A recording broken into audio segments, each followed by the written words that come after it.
Yeah, okay. Good afternoon. I'd like to call to order the meeting for the Western Riverside Council of Governments Executive Committee.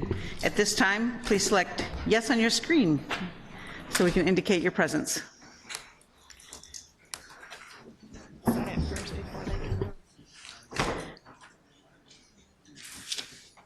And looks like we have a quorum here.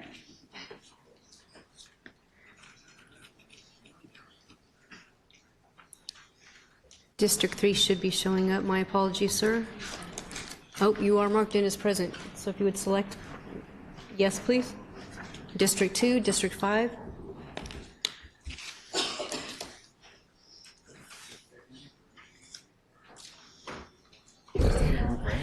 Mine says that I'm City of Riverside.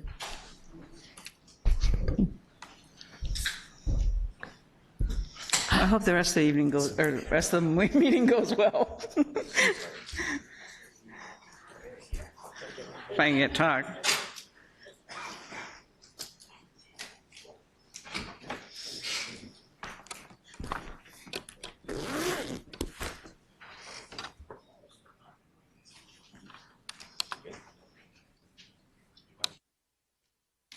Let me know when we're good. We have quorum, yes, ma'am. Thank you. If you'll please stand, and if I could have Vice President Bash lead us in the Pledge of Allegiance, please. Ready, begin. I pledge allegiance to the flag of the United States of America and to the republic for which it stands, one nation, under God, indivisible, with liberty and justice for all.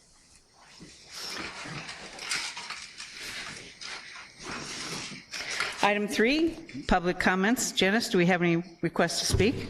I have no requests. Okay, with that, we'll move on to item 4. The minutes from the August 5th meeting. Does anyone have any comments on the minutes? Hearing none. Janice, would you set the system for vote?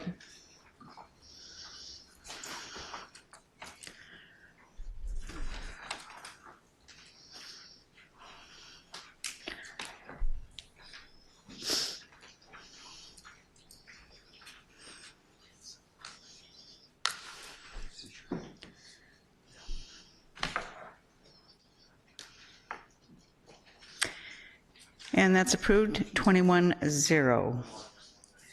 Next item, item number 5, is the consent calendar. All items listed under the consent calendar are considered routine, being enacted in one motion. Does anyone wish to pull an item for discussion? Hearing none. Janice, would you set the system for a vote?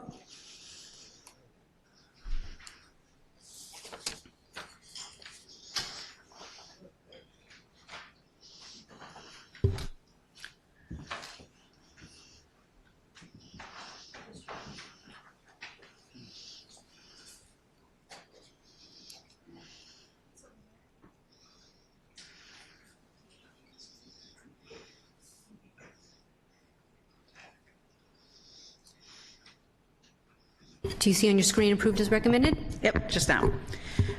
And that's approved, 21-0. Going on to item 6B, a presentation by Casey Daly, providing a commercial, pardon? Oh, excuse me, I'm sorry, 6A. Presentation by Karthik.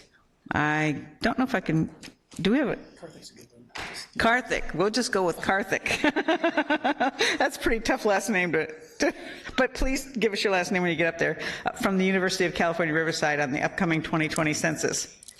Thank you. It's Karthik Ramakrishnan. I'm a professor at UCR. My apologies. No problem at all. I'm wondering, will the presentation show up on the screen here? Okay, great. Let me just pull it up on for myself then, because I don't see it on here. There's a PowerPoint presentation. Oh, perfect. Thank you. Well, thank you, everyone. I believe that Sono Shah from my team had presented an earlier version of our plans for Census 2020 in the Inland Empire to the city manager's TAC, and we have an opportunity here to give you an update on what's going on in the region. And what we're trying to do is to better organize and innovate in the way that we think about census, not only improving on what was done, say, in 2010 and 2000, but also improving in terms of what other jurisdictions are contemplating and planning to do. If you look at, this is the map from the State Census Complete Count Committee. You can go and look at the hard-to-count populations throughout California, and you can zoom in. If you look at the Inland Empire, there's a lot of red. This is not good. These are census tracts with high levels of hard-to-count populations. And what compounds the problem in our region is not only do you have high census tracts with high levels of hard-to-count populations, many of these areas are also fairly spread out geographically. So the cost of trying to reach these populations is greater. And so we need to be more innovative in terms of how do we make the dollars stretch as far as we can, and also how do we get the volunteer effort of governments, nonprofits, research institutions like UCR, businesses, and others to collaborate to do as much as we can to ensure an effective count in our region. In terms of the undercount risk, more than 1 million live in census tracts with high hard-to-count scores. In San Bernardino County, it's close to 650,000, and it's close to 500,000 in Riverside County. Here's a map. This is using the resource that I had mentioned before from the state, looking both at western Riverside County and eastern Riverside County in terms of the hard-to-count concentrations. Why does the undercount matter? Some of you might have heard this $2,000 a year figure. Through our research at the university, we think it's actually a more modest but still significant amount of resources that we leave on the table by not counting every single resident in Riverside County or in any of our jurisdictions, including cities. So loss of federal dollars, we estimate at about $1,000 a year per person. It also means a loss of political representation. We know that there's been disproportionate population growth in inland areas as opposed to coastal areas, but that's not going to translate into representation gains unless we make sure that every single person in our areas is counted. And then finally, it goes beyond politics and representation. The very lifeblood of business is having good market intelligence. And the market intelligence is based on the American Community Survey that is based on the census. In many ways, the census, the decennial census, is the gold standard. It is the only population count we have, and anything done based on that is essentially a survey that tries to approximate what we think the reality is. So we have to get that reality right to have good business intelligence, especially with the rapidly growing and changing populations that we have in this region. So how are we organizing and innovating? First of all, we have different efforts underway, and part of what I'm hoping to do today is to explain some of the terminology, and because people may be hearing a lot about census, this is just to give more structure to what's going on. I direct the Inland Empire Complete Count Committee. It's an unpaid position. I was appointed to this role by Supervisor Perez and Supervisor Rutherford, the co-chairs of the Complete Count Committee. Underneath that committee, and I'll talk about the structure, there's a lot of work that has been underway for several months now, and we're constantly trying to improve the way that we conduct our operations. So county governments are already on board in the leadership of the IE Complete Count Committee. What we're in the early stages of doing now is that as cities are either asked to or volunteer to form their own Complete Count committees, we're figuring out ways to best interface between this Inland Empire effort and the Complete Count effort in various cities. You might have also heard of the ACBO. This is the Administrative Community-Based Organization. So the state has funded nonprofits in our region to the tune of about $2.5 million in Riverside and San Bernardino County combined. It is a combined Region 7. And the ACBO is working hand in hand with county governments and with our center to make sure that we are not duplicating effort, but also that we're not leaving important voids in terms of our outreach in the region.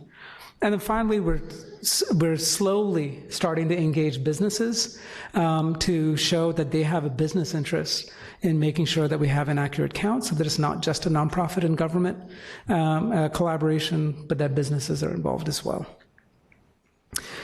The objectives of the IECCC, we don't have a budget. What we're there to do is make sure that there's adequate information sharing across sectors, public, private, nonprofit, and academic. Collaboration is key here, like I said, to avoid duplication, but also being aware of gaps that exist.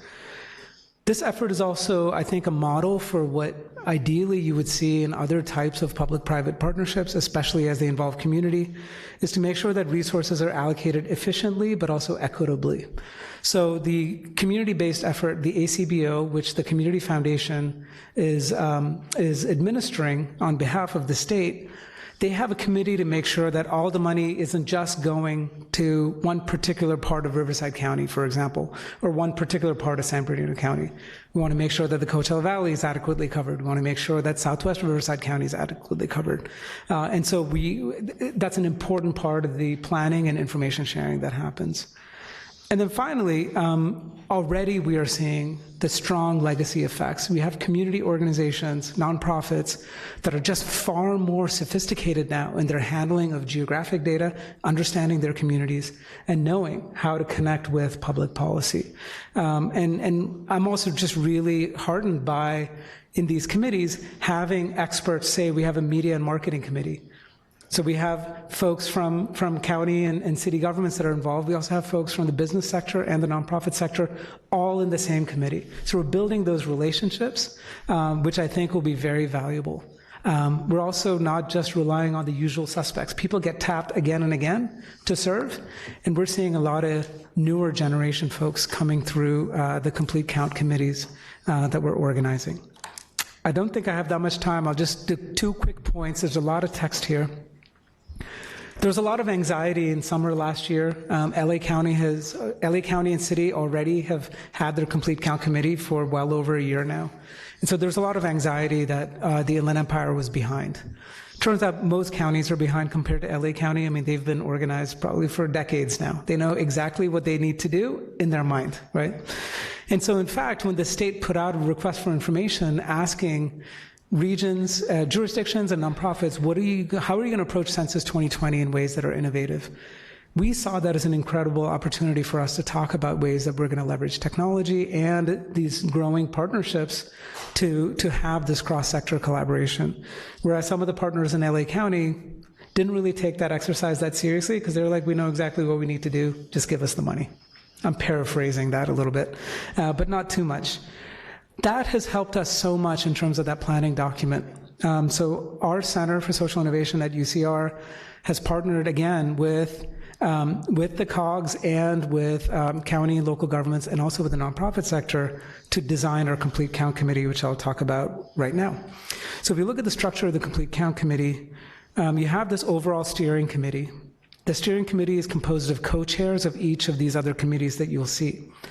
Now, instead of just having a committee composed of higher ed officials or a committee composed only of city managers, one of the early listening sessions that we did and design sessions, people said, you know what, we get together all the time and we want to break down some of these silos. On top of that, if you're trying to get census on the agenda of a group that's already meeting, it's going to be pretty low in the agenda because there's other things people are going to be there to talk about. And so very early on, both within government and in the nonprofit sector, people said, let's not organize just by the type of institution we are, let's organize by function. And that's the dominant way that we're organized. There's an education, recruitment, and training committee. That's to make sure that we have all of the materials, both in terms of national and state resources, but we're in the process of customizing resources that we can use so that people can then use it to educate each other and themselves. We have a media and marketing committee, an interagency coordination committee. This is where a lot of, if you don't already have representatives on this committee, I would encourage you we have a nomination form. If you go to iecounts.org, nominate someone from your jurisdiction to serve on the Inland Empire Complete Count Committee. Ideally, the interagency coordination, but maybe you have someone who's just really good at social media.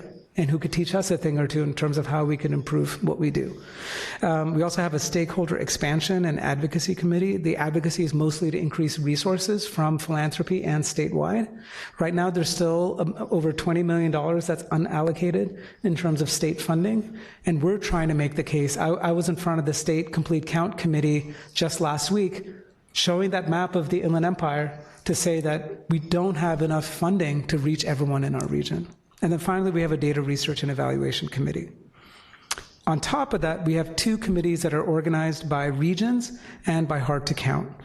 So we wanted to honor the fact that the way many people think of the Inland Empire is not just as Inland Empire or even as Riverside County, but as sub-regions. So we have the high desert, we have San Bernardino Metro and Mountains, the Morongo Basin in San Bernardino County. Then we have Riverside Metro, Riverside Central, Southwest, Eastern.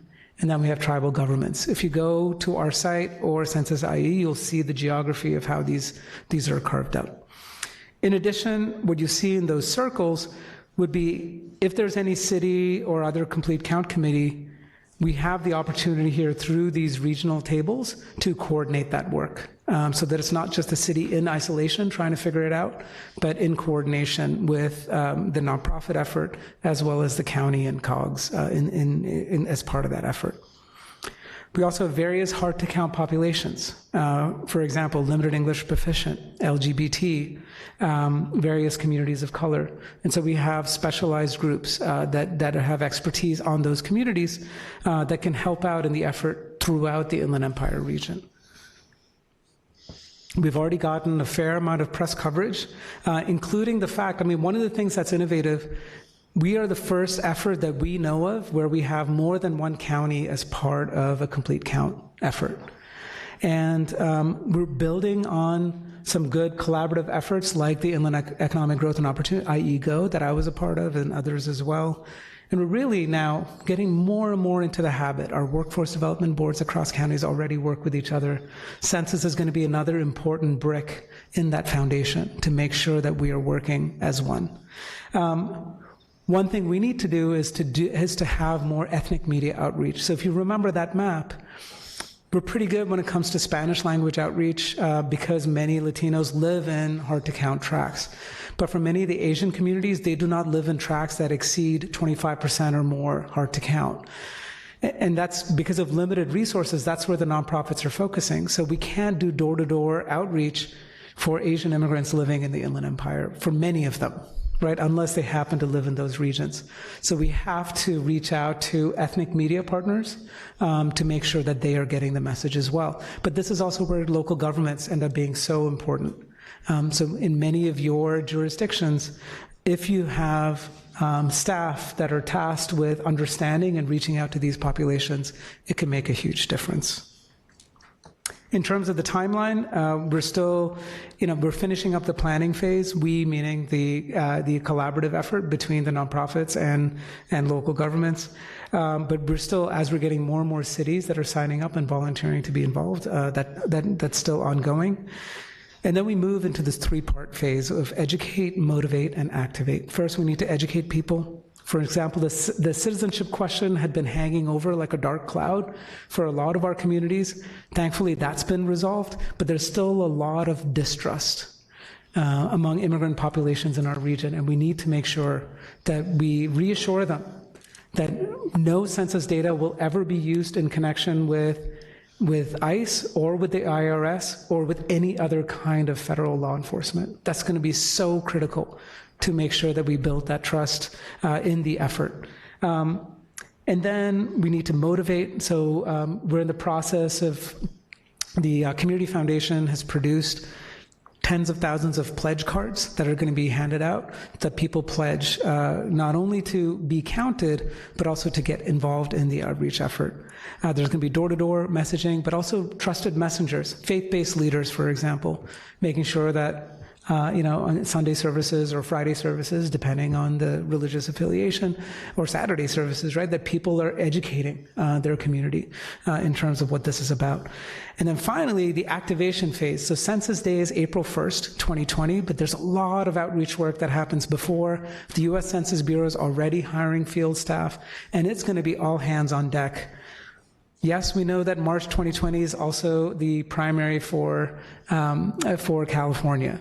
So we need to be able to turn on a dime right after the primary is over to be able to get out the count in many ways that people try to get out the vote. So it's going to be full. I mean, our activity will reach a peak in March, but it's going to build up to that over the next several months. And we look forward to all of your partnership in getting this done. Thank you. Thank you. Are there any community members that have any questions or comments to make regarding this presentation? I guess you were thorough enough. Thank you so much. Thank you. Now, item 6B, presented by Casey Daly, providing a commercial pace update and sharing information on the Renovate America stipulated judgment. All right, good afternoon. Thank you, Madam Chair, members of the committee. Casey Daly, Director of Energy and Environmental Programs here at WRCOG. Today I've got two updates to discuss. One, an exciting update on commercial pace, as well as an update on the Renovate America stipulated judgment.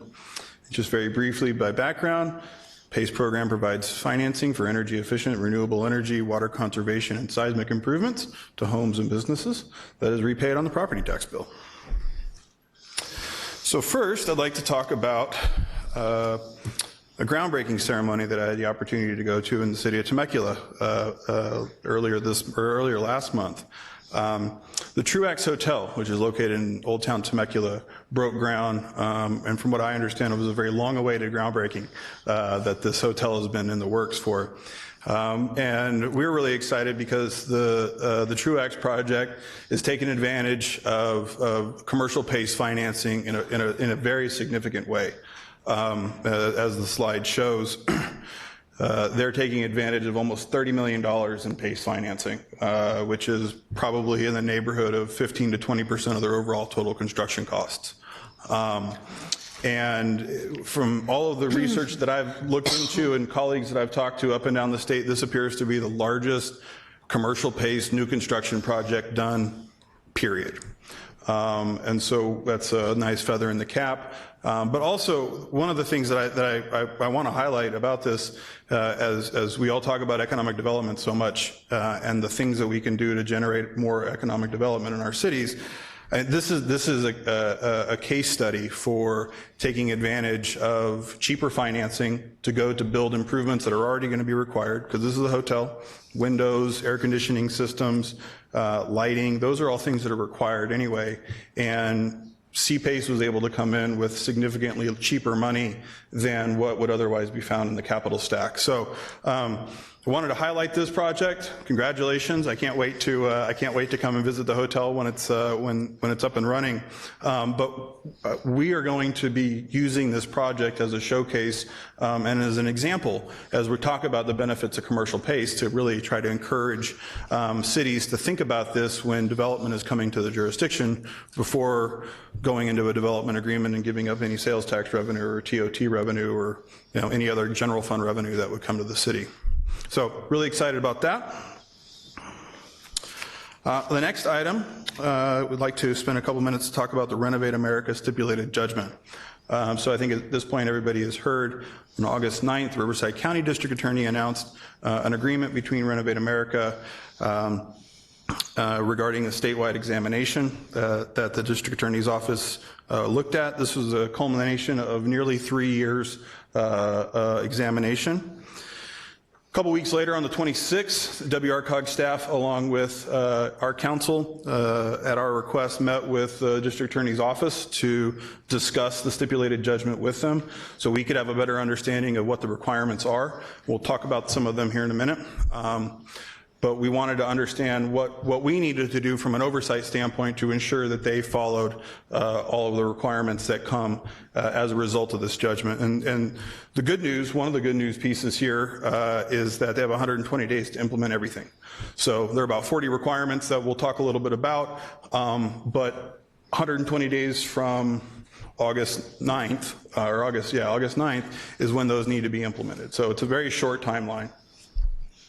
And then finally, on this particular piece, Renovate America has also agreed to conduct an annual audit for the next 5 years to ensure compliance with the various requirements that come as a result of the stipulated judgment. And this is a third-party auditor, similar to, you all might remember, WRCOG conducted an operational analysis of Renovate America using the firm Baker Tilly. So this would be something similar where they have to go out and contract with a third party to come in and then do a detailed review annually for the next 5 years on the implementation of the settlement. Also just worth noting that as a result of the almost 3-year examination, there were no findings of criminal misconduct or any finding or admission of wrongdoing. So just kind of digging into the judgment itself and the requirements that are coming from it. There's 40 that are included in the judgment. 33 of the 40 are either requirements that are already in place or requirements that are already in place but require some modification. And I'll talk about some of those modifications in just a second. And then the remaining 7 are completely new. So these are new, not required at all by California law or California statute. And so those requirements will be implemented along with the remaining ones.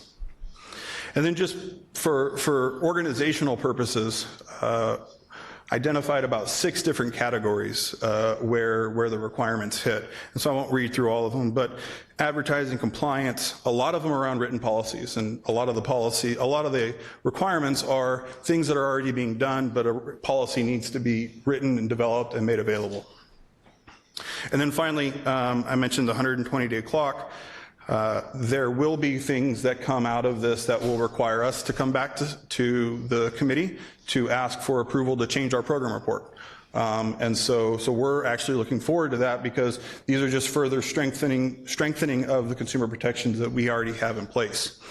And not only will this have to go forward and be applied to Renovate America, because we work with 3 other residential providers on our PACE program, we will be implementing this across the board for all of our providers.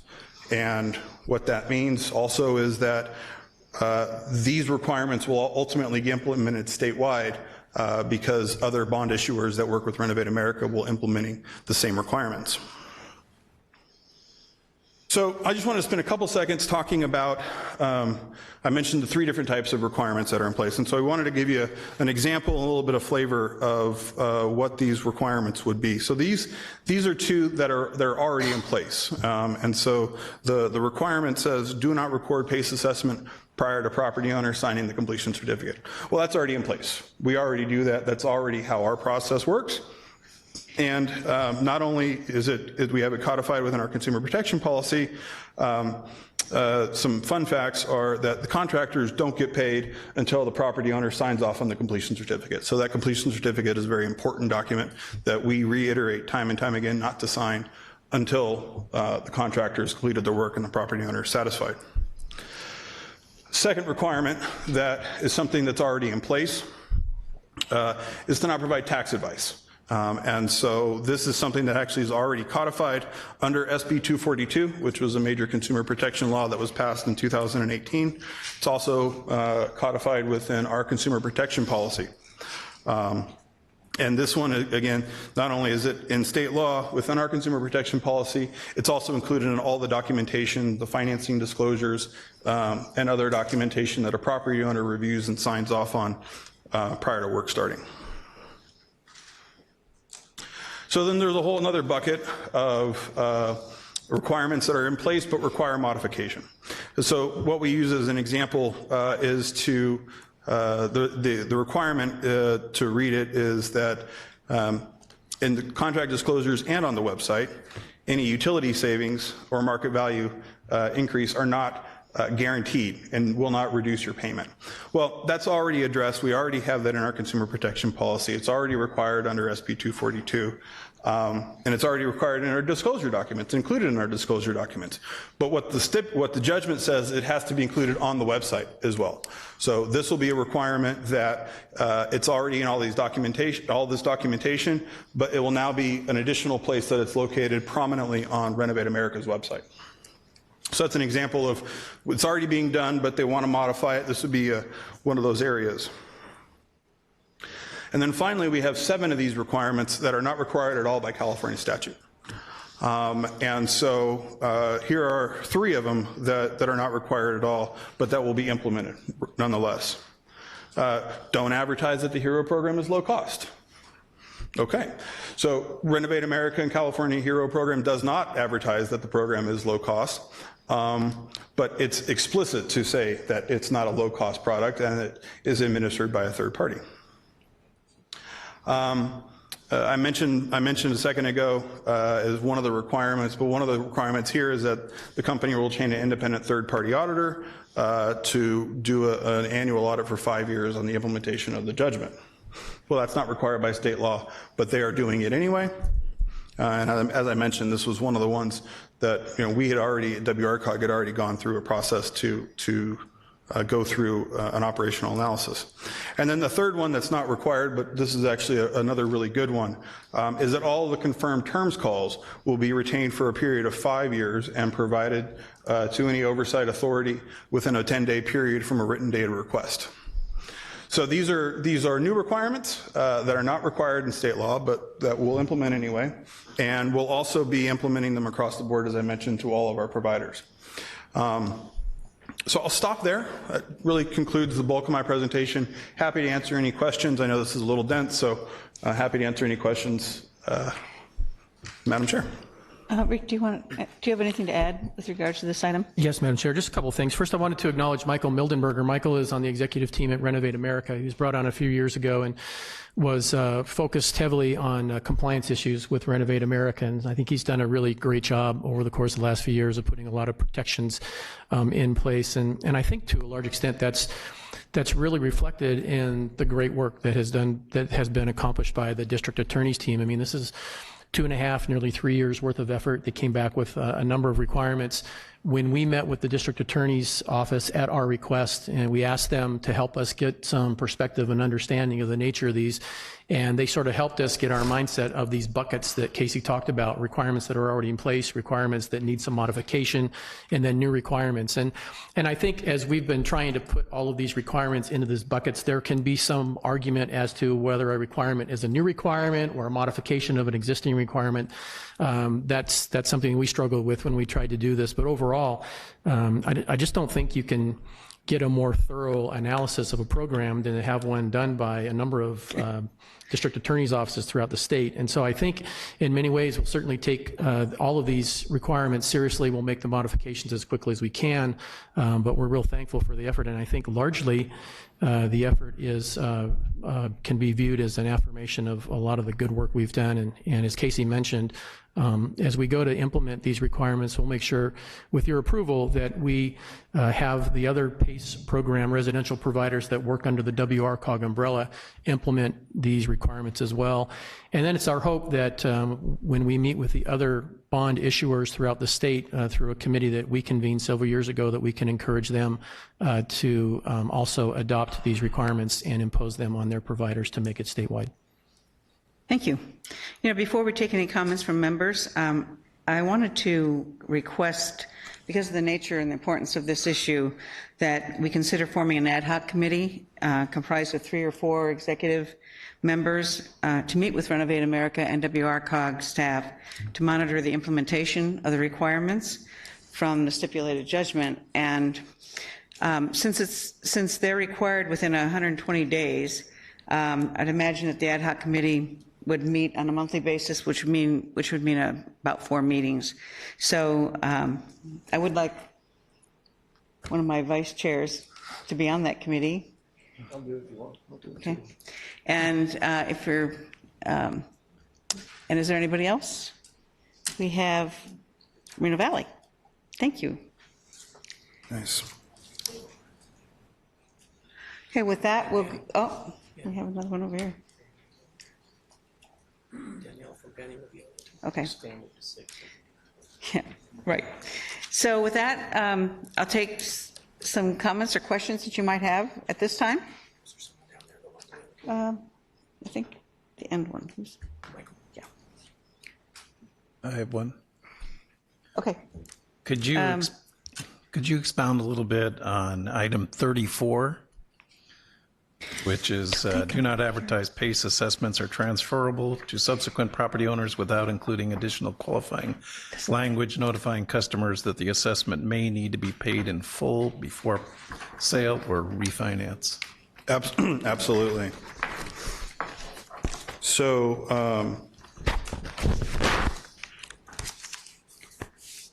so the context here is that since a PACE lien is tied to the property, anytime there is a refinancing or a transfer of property from one owner to another, primarily as a result of Federal Housing Administration policy, the PACE assessment typically needs to be paid off And so there have been some instances where the transferability has been in question. So, you know, the requirement says do not advertise that they are transferable without including qualifying language notifying consumers that the assessment may need to be paid in full before sale or refinance. Because all of that is how it works in practice. And so the point here is to not give property owners the impression that, okay, it's going to be a 20-year financing term and I'm only going to have it for 5, that I'll be able to transfer it no problem. Because that's not the current state of the way it works. And so what this is to explicitly inform the consumer and the property owner, one and the same, that you're taking out an assessment and the ability for you to transfer is most likely not going to happen. You'll have to pay it off or refinance it. Okay, so no change in policy. No change in policy. It just clarifies it. Okay. Yes, Thank sir. you. Yes, Appreciate sir. it. Anyone else? I see no one in the queue. No one else has any other questions? Oh. I guess I could ask. Okay. If I may. Thank you. EMWD, Water District. Yes, it seems like most of these agreements, the stipulated agreement, most of the items are sort of consumer protection, but they're not in the regulation. So is Renovate America, is there a Department of Consumer Affairs that licenses them? Are the district attorneys that were sponsoring or they came up with these agreements going to seek legislation or pursue or support legislation to provide this additional consumer protection as opposed to just kind of doing it to one company? Sure. There's a couple questions in there if I was listening accurately. I tried to do that. I'll try to unpack it and answer them all for you. So I would say that the overwhelming majority of these already have some foundation in state law, whether it is Assembly Bill 2693 that really focuses on financial disclosures, whether it's Senate Bill 242, which is the bill that really beefs up a lot of the consumer protections, requires confirmed terms calls, gives property owners a 3-day right to cancel. And then you have the third bill, which is Assembly Bill 1284. That is the bill that, to answer your next question, creates a regulatory scheme in Sacramento that puts the Department of Business Oversight in the role of licensing companies like Renovate America. So what I think will happen, this is me speculating, but what I think will happen is, since Renovate America is a company that operates statewide in California, and we are not the only bond issuer that Renovate America works with. They work with a joint powers authority known as CSCDA, which is up in Northern California. It has a bunch of other PACE providers that they work with. So what's practically going to happen is that we're going to implement all of these new changes. The changes that are new will get implemented. The changes that require modification will be implemented as well. The other bond issuers, the other joint powers authorities like WRCOG that work with other PACE providers will do the same thing, and they'll require it across the board, because I can't have 40 requirements that I only apply to one of my providers, and if I have 4 of them, I can't apply one to one and not those to the same. So we got to do it fair across the board. So from a practical standpoint, you'll have a lot of this work will start to be done kind of informally, and I think eventually we'll get to there'll be changes in state law. And let me give you an example to maybe illustrate this a little bit better. So one of the requirements in the judgment is specifically for senior citizens, so 65 and over, and it expands the 3-day right to cancel to 5 days. Well, if you're going to expand something from a 3-day right to cancel to a 5-day right to cancel, everybody has to have it. And that's something that very likely is going to become new state law. It'll be either an amendment to SB 242, which is the legislation that created it to begin with, or there'll be some cleanup legislation that I could see very likely incorporating some of those bigger changes, like the 3-day right to cancel turning into 5 for senior citizens. Okay, so it'll sort of affect an industry-wide change. Yes. But to sum up this sort of indicates to me that Renovate America did nothing wrong. It just needs, in the opinion of the people reviewing it, it needed to be advertised on the web where it was only written in the contract, and That's how we look at it. To a large extent, that's how we look at it too, is that a lot of these things, I think the number was 19 that require modification. 19 of the 40 that require modification. Of those 19, a good number of them require a written policy. So things that are already in place, but that they just have to have a written policy in place. So when they get audited, which they're going to be, they'll be able to pull a document out and give it to them and say, here's the policy around how we don't advertise that this is a low-cost program. all right, thank you. Thank you very much. Anyone else? Seeing none? Oh, There we go. So what I'm happy about to see this is because, every new program has issues that come about, and it's how you respond to those issues that make the program better and safer and more fair and whatever it is. And I think this program, because there's a lot of folks out there that were, really negative about PACE, and some of the negativism comes from industries that themselves, well, one of them created probably the worst recession we've ever had. So, there's always bottom feeders in every industry. And the ability to clean that up so that the people that are, because like I think in this particular instance, this represents, 2.2% of our, the total PACE program, the complaints that we get are, Yes, sir. they're really, really low. Yes, sir. Well, that means out of 100 people, 97 of them were happy, and 2.2 either had a bad experience with what I call a bottom feeder, which is not the Renovate America folks. It's the folks that some of the people that contract and work with them are where the problems arise. And the more things that we put in place to be able to make sure that doesn't happen, the better the program becomes. So I know there are some people that think that, hey, we should do away with the program because of that. Well, we shouldn't do away with this program any more than we should do away with the mortgage industry. So, and that's the way I look at it, is there can be very negative things made out of this, but at the same, really what this is a really positive development in the course of being able to offer a program to people as an option for, getting things like solar and better air conditioning and better windows and stuff that ordinarily wouldn't have it. And so I applaud the DA for doing their work and everybody along the way, and also for the information that we're getting that helps us keep our minds in the right place for the program. Thank you. Thank you. thank you. I don't see anybody else. However, I do want to thank those members that expressed an interest being on the ad hoc committee. So thank you for your participation in that. And Madam Chair, can we clarify who those volunteers are, please? Yes, I think we have Kevin, Vice Kelly. Chair Bash, Kelly, Victoria, Danielle, and Michael. Thank you, ma'am. Another committee, Michael? Thank you so much. Thank you, Casey. Thank you very much. Item 6C is a presentation by Cynthia Mejia on the RENA methodology.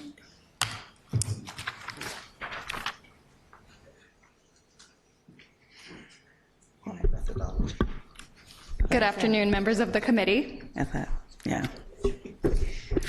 Cynthia Mejia, Senior Analyst with WRCOG, here to provide you an update of the Regional Housing Needs Assessment, or RHNA, everyone's favorite topic.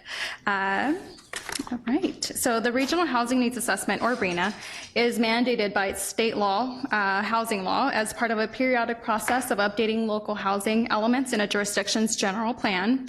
The RHNA quantifies housing need within each jurisdiction during a specified planning period. SCAG, or the Southern California Association of Governments, is the metropolitan planning agency that is tasked with developing a methodology to distribute the housing need for the region. And for the purpose of this presentation, the region will relate to SCAG and their jurisdiction, which covers 197 local jurisdictions. So basically all of Southern California minus San Diego. SCAG is currently in the process of developing the 6th RHNA cycle, which will cover the planning period between October 2021 and October 2029. The RHNA doesn't necessarily encourage growth, rather it allows communities to anticipate that growth so that the region can plan accordingly and collectively plan in ways that enhance quality of life, improve access to jobs, promote transportation, and address fair housing goals. RHNA requires local jurisdictions to plan for future population, household, and employment growth, not necessarily constructed.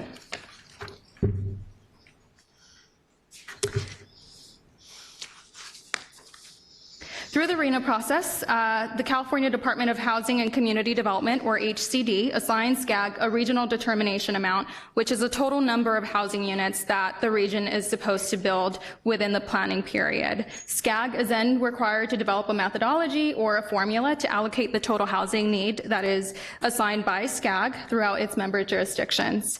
Once SCAG allocates the housing need to its member jurisdictions, jurisdictions are then required to update their housing element so that they can have a certified or state compliant housing element.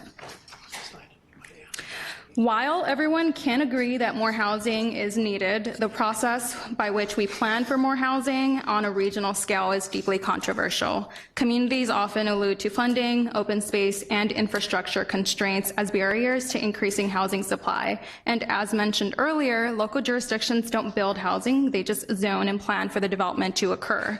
It is becoming increasingly important for local jurisdictions, to engage in the RHNA process due to recent state legislation that would add teeth to the RHNA.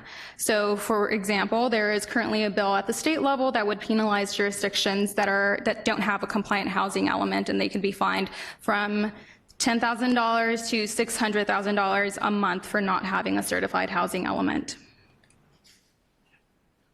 So what's happening now, the state HCD department has provided SCAG with a regional allocation of 1.34 million housing units for the RHNA 6th cycle. What this means is that jurisdictions in the SCAG region will have to see 1.34 million units, housing units, built collectively within 8 years. To put this into context, the SCAG region would have to build 150,000 units per year over the next 8 years to reach that number. To provide further context, the SCAG region built 45,000 units in 2018 last year, 5,000 of which were in the Western Riverside County area, so about 10%. With a regional determination of 1.34 million, Western Riverside County would be expected to build from 3 to 6 times more than that number, so 15,000 to 30,000 units per year. The most housing units the subregion has built has been about 10,000 when housing construction was booming 12 years ago. Due to concerns over the regional determination from jurisdictions all across Southern California, SCAG appealed or voted to appeal that regional determination to HCD last week on September 5th. As SCAG waits to hear back from HCD on that appeal, SCAG will still need to select a methodology to distribute that housing need to the region, and that will likely occur next month. In an effort to construct a formula or methodology for allocating the regional determination given by HCD, SCAG has comprised a RENA subcommittee made up of one representative for each of the 6 counties within the SCAG region.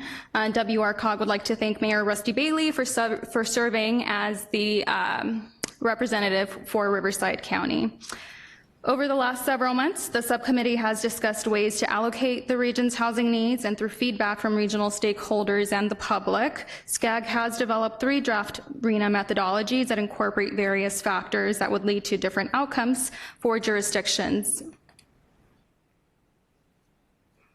This table lists notable differences between the 3 options. For example, 2 of the 3 options incorporate a jurisdiction's proximity to transit. 1 option separates existing and projected need. None account for nexus to job centers, and 1 accounts for recent building activity. As you can see under the total allocation to the WRCOG region, each option results in different housing allocations for the subregion. Without going too much into the formulas behind each option, option 1 appears to be the most comprehensive or complex and incorporates a number of different factors. Option 2 is the most straightforward option and proportional of the 3, and option 3 is the most comparable to past RENA methodologies. We have shared updates with our planning directors, and based on the feedback we've received, most of our member agencies appear to lean towards option 2. We've also received support for option 3, as well as general concerns over the RENA 6 cycle. So what is WRCOG staff doing? We've been sharing updates with our member jurisdictions, in particular with our planning directors. Over the last month, we've also shared a template letter for our members to serve as a start or basis for their comment letters. We also encourage our member jurisdictions to submit their comments or feedback to SCAG. The deadline to submit comments is this Friday. In addition, we've also met with COG directors from throughout the entire SCAG region to see to share updates and also get a pulse on what other jurisdictions are experiencing or feeling about the process. We anticipate sending a letter to SCAG by this Friday. Our draft comment letter would voice WRCOG's concern over the draft methodologies and their respective outcomes as they pertain to our subregion. WRCOG would like to share that our member agencies see this, or the RENA, as an important step towards increasing housing supply, but our subregion shouldn't be asked to take on more than our fair share of housing. We would also like to state that the lack of a jobs housing nexus in the draft methodologies is a pretty big concern for this subregion. Adding more housing units without adding jobs as a jobs and housing factor would just increase traffic congestion, directly contradicting the state transportation, energy, and GHG reduction efforts. Moving forward, staff is seeking approval from this committee to submit a comment letter to SCAG. We will be sharing an update with our planning directors this Thursday. We haven't quite yet determined whether we will favor a specific option. We'd love to hear your feedback on that. We may just leave that to our member jurisdictions to do, but overall, our comment letter would likely state general concerns over RENA, the 6th cycle, the regional determination, and what the tentative options would represent for Western Riverside County. SCAG will be reviewing all of the input received from the 3 different methodologies this month, and will be holding special meetings to finalize their recommendation on one methodology next month. And with that, that concludes my presentation. The requested action for this item is to direct staff to submit a comment letter to SCAG on behalf of the subregion regarding the RENA process, the regional determination, the 3 methodology options, and that concludes my presentation. I'm happy to answer any questions you may have. Thank you, Cynthia. And we have Rusty Bailey in the queue. Just so WRCOG knows, the city of Riverside is leaning towards option 2. I think the county is as well, in terms of advocating for that option with SCAG, predominantly because of the HQTA as well as the social equity adjustment. No option's perfect, obviously, but the best option that we see for our region, for our city, is option 2. Thank you. Any other comments or questions? We have Calamasa. Thank you, Madam Chair. Cynthia, thanks for the presentation. Do you at this point think that inclusive of your letter will be the preference of the jurisdictions that have responded? Or do you still think that determines how many jurisdictions respond, whether you include that? What I'm getting at, are you simply going to outline the deficiencies, or are you going to put a preference for the region in your letter? That's what we're hoping to gauge from you all maybe today, and we will also be sharing this update with our planning directors, and depending on their preference, we can do either or. At this point, we haven't necessarily leaned toward one particular option. If you would like us to do so, we can definitely do that. Does that answer your question? It does. I'm just hopeful that, I don't know if my jurisdiction has been responsive or not. I would hope that, and I would encourage staff to do that, and maybe WRCOG to reach out one more time, remind them of deadlines. I think many of us should participate as we possibly can, because I think it does carry more weight. So we'll leave it up to staff to determine the best methodology to get the message across. But I, for one, would like to see the inclusion of as many jurisdictions as possible weighing in one way or the other, just like Mayor Bailey did. Hopefully we can get our jurisdictions to do that. Thank you. Absolutely. And Rick? Yeah, I just have this feeling that none of the options is going to be unanimously supported by any of the jurisdictions. So I think what we'll be looking to do when we submit our letter or letters is, we'll bifurcate the letters or the correspondence in a manner where we can talk about overall concerns as Cynthia articulated. And then my guess is, and we'll sort of wait and see how it all shakes out when all of the jurisdictions weigh in, is that maybe we would just convey, here's the listing of jurisdictions and the offer and the options that they prefer, and that way we would not come to this body and ask for a split vote on something that's this important. Thank you. Marietta. Yep, I was just going to ask that we just, I think the various options are dependent upon the city. Our city obviously was preferable option 3, and that's because of our own situation. So every city has their own situation that they got to work with. And at this point, I think including the options that we would support is a little premature until each jurisdiction has been able to analyze that completely and weighed in. And I think that's most appropriately done with the planning folks that are the ones that are crunching the numbers for this. And once that is done, I think down the line, after we find out what HCD does with the appeal, we can talk to SCAG about which option we would prefer as a region. But I think we were 3 with a 2 was, it was like 3-2-1 is what our staff had determined. So. Yeah. So anyway, I would support not doing the options at this time, but having the approach that was stated before. Corona.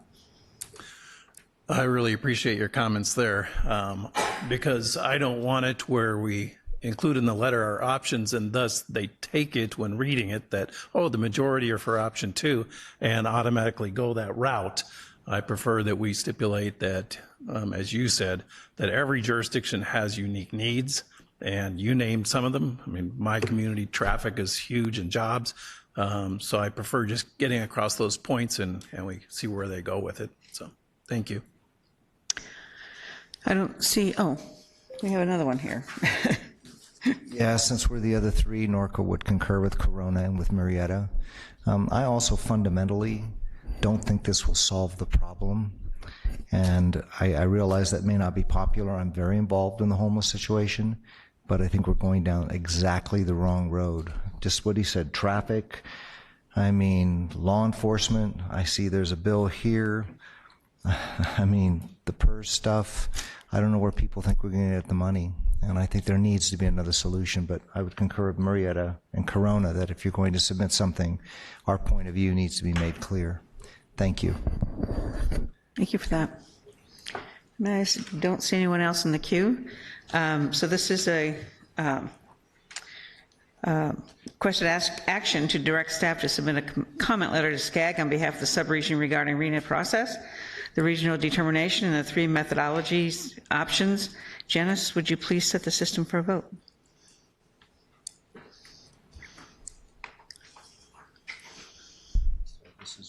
Taking those comments into consideration. Can I have a point of clarification real quick? On the motion, it would be to submit that letter as the director, Rick has said already, which is without identifying an option. Right. Okay. Thank you for that clarification. Thank you. Thank you. Thanks. District 3, would you please cast your vote? Thank you, sir. It's just window. And that was approved, 21 yeses and 1 abstention. Thank you. Now we move on to item 7, is a report from the TAC chair, Chris Lopez. Good afternoon, Chair. Nothing to report for the month of August. The TAC went dark. We look forward to our next meeting on September 19, 2019. Thank you. Thank you, Chair. Item 8, report from committee representatives. Are there any SCAG Regional Council? I believe that Jordan.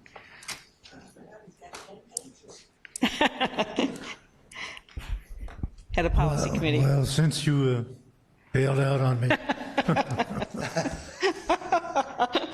Well, we appreciate you, Jordan. Well, excuse me. I did take several notes in regards to the committee that you used to serve on, the one that I serve on, Economic Development Committee. Sorry, I've got a dry throat.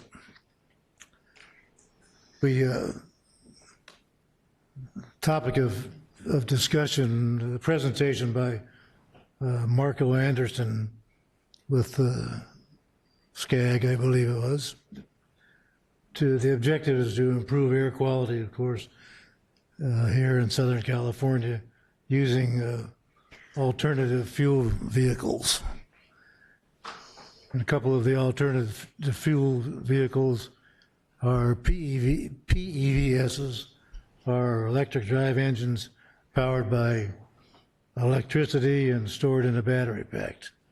PHEVSs have a gasoline-powered engine that produces electricity in addition to their battery packs, and then these gasoline engines take over when the battery pack is empty. Now, currently, there's the problem. We need charging stations everywhere. It's going to be a huge demand on the utility companies. More people are buying electric vehicles, and we can't keep up with the charging stations at this time. And of course, then there's the common problem. Permitting takes too long. Mm-hmm. Zoning is a problem. We still have a lot of NIMBYs that don't want charging stations located wherever they may be. All utilities are going to have to be upgraded in the future to carry the load. There's a question of whether or not solar panels will work for charging stations. If they do, it's probably going to be short term. Currently, builders and contractors and developers that are developing multi-tenant types of buildings, apartments, commercial, what have you, are all going to have to provide charging stations. That means the infrastructure is going to need to be fixed, and of course that's going to be very expensive.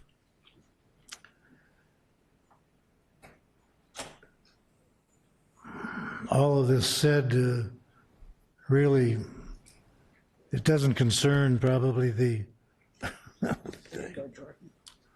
my assistant here is going to sorry. A long way to go, so. A Reader's Digest version. Thank you. Now I can get to the next 10 pages. No, actually, those people that just drive a short distance, they can charge their cars at home. But if you have to go a longer distance, you may not be able to get back home if there aren't charging stations someplace near where you work or shop or wherever that may be. And it appears that the consensus of electric vehicle owners, I don't know if I should just, well, let's just say the higher income people are the ones that are buying electric vehicles, and the lower poverty areas are not. So there's still going to be a problem, and the problem is going to be worse with the type of cars that perhaps they're driving, unfortunately. And then battery disposal in the future is going to be a big problem, and I don't know that anything is being done to solve that at this particular time. And with that, I did receive a email from Tess at SCAG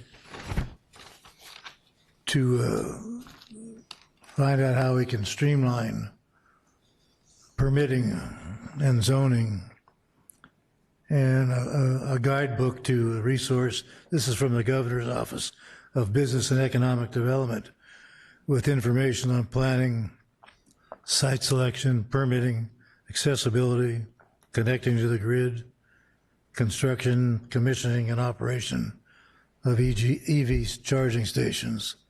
So I have a link here if anybody is interested, or I'm sure everybody can get to it. But we are getting, fortunately, overrun and overwhelmed with electric vehicles, but people are getting stuck. Yeah. There was one example where one fellow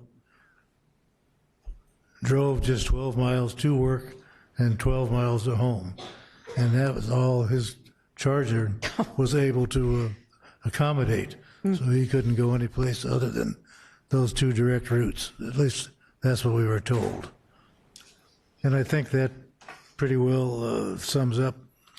Well, you know, I've seen a number of funding opportunities for charging stations that I hope municipalities and commercial development is taking into consideration. So there is funding out there for the stations. Ben, do you have anything from AQMD? Sure, and hot microphone. One item that came up was at the refineries. We had a long meeting regarding the modified hydraulic acid that they use, and particularly whether or not to get rid of that to the refineries. I think I spoke to this at the last COG meeting, maybe one before. That meeting started at 9 o'clock. I think I left the building at 3:30. So we had 170 something speakers signed up at one point on that and a couple other items. But just to report out that we decided to go ahead and accept 2 proffer letters from those refineries. Those letters contain many concessions that the board had wanted from earlier on to basically make this chemical safer, but not to get rid of it. And by accepting those letters, those actions can start happening at the next time that the refineries have their regular turnarounds or their maintenance cycles. So I'm glad to say that we're able to do that and without having to basically shut these 2 refineries down for long periods of time. It'll be a short period of time where they can add on these enhancements to make that chemical safer, or the handling of it, and basically allow for that to continue operation the way it is. It is a chemical that someday, if the technology allows, it would be great to get rid of, but it's a chemical right now is the way this chemical is needed for the refining process. It's a needed thing, and unfortunately none of the other options were really good options. Some of the options would have caused more truck traffic, would require more of a different, lesser bad chemical, but 40 trucks per day as opposed to 1, or other options like that, or the other options that are out there are just not scaled up yet to the size of refineries we have here in Southern California. So with that, after a very long contentious meeting, lots of dialogue from both sides, we were able to come to sort of a conclusion that what the refineries are offering was probably the best option for us, and with an 8-3 vote, we moved forward. So just wanted to report that out. And Jordan, I don't know what kind of car that guy was driving. It's an electric car. They only go 48 miles. Mine goes 310. And the one that they're advertising now from Kia will go 240. Hyundai. So the newer ones that are coming out are getting much more range. My guess is that was actually an electric car that had a gas engine backup. A Chevy Volt, for instance, has a 48-mile range, and then it switches over to a gas engine. I used to drive one of those for quite some time. My father had one that he leased a few months before he passed away, unfortunately.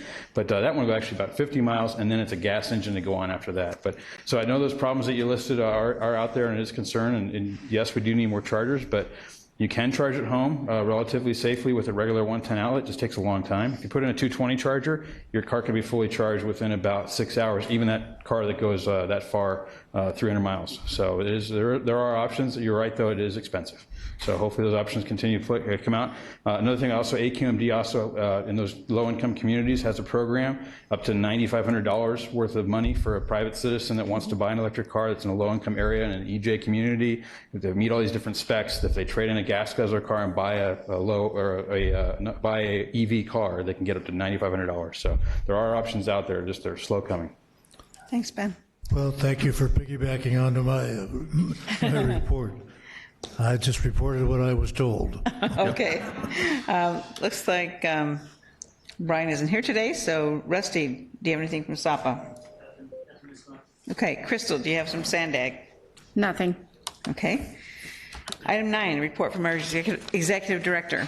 Thank you. Just a couple things to report. One, I just wanted to piggyback on Jordan's comments and Ben's comments. We were just talking at the directors meeting, our directors meeting this morning, about developing a comprehensive report that we could provide to you in the future on this very topic of electric vehicle locations, electric vehicle charging locations. So we're going to put together some information on where these cars are being purchased and where the stations are being located, and see if we can find gaps. We're also working on, getting the 91 freeway corridor approved as an EV station corridor, but we think there's a lot of merit in really getting ahead of this. And as the AQMD rep, Mr. Benoit, mentioned, these EVs are, for the most part, viewed as being expensive and only available to higher income folks, but we know that those prices are dropping and the ranges are increasing. So this is certainly something that this region can get out in front of as sort of an economic development tool, and making it known that this is a very welcoming place for electric vehicles, and so the charging stations goes part of that. So we'll come back to you with an outline of kind of what our ideas and plans are,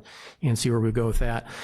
On that note, in your handout package, you see a flyer for the Southern California Alt Car conference, which is in its 14th year. The first 13 years the conference was actually held, it has been held in Santa Monica, and they were looking for a new location. We worked with them. I'm sure the city of Riverside and others worked with them as well to have them move this year's conference, and hopefully for the next 14 years in Riverside. And so if you want to find out more about alternative fuel vehicles and have your staff also participate, this would be a great conference to be at. My understanding is that attendance is usually around 1,000 or so. So it's a real big event. We're real pleased to have Mary Nichols, who's the chair of CARB.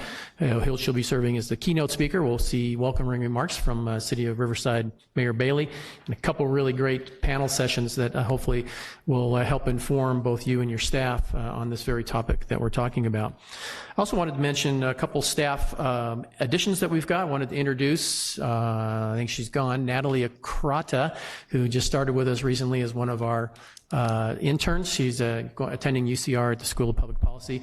Also down there in the corner, I see Justin White. He's just starting today as one of our new PACE compliance team members, so we're thrilled to have him on board. And then I'd be remiss if I didn't mention that Cynthia, who just provided the RENA update, has the nerve to be leaving us. Yes. She's taking a job with National Core, working in downtown LA, closer to home. But Cynthia, on behalf of all of us, she's not only has been raising a child who's now about 1 year old, making long commutes to WRCOG, but she's also been our main convener and organizer for the last 2 General Assemblies. So we've got a huge hole to fill there with her departure. So we wish you all the best. We hate to see you go, but thank you for all of your work. Thank you, Cynthia. That concludes my report. Thank you. Kenyon Lake, did you have a comment to make? Your button's on. Larry? Or, Nope. It's beeping for nothing then. Okay, going forward. Item 10, are there any future agenda items that one would like to request? Seeing none. Item 11, for the general announcements. Are there any general announcements? And we have Calamasa. See, I told you I was going to speak.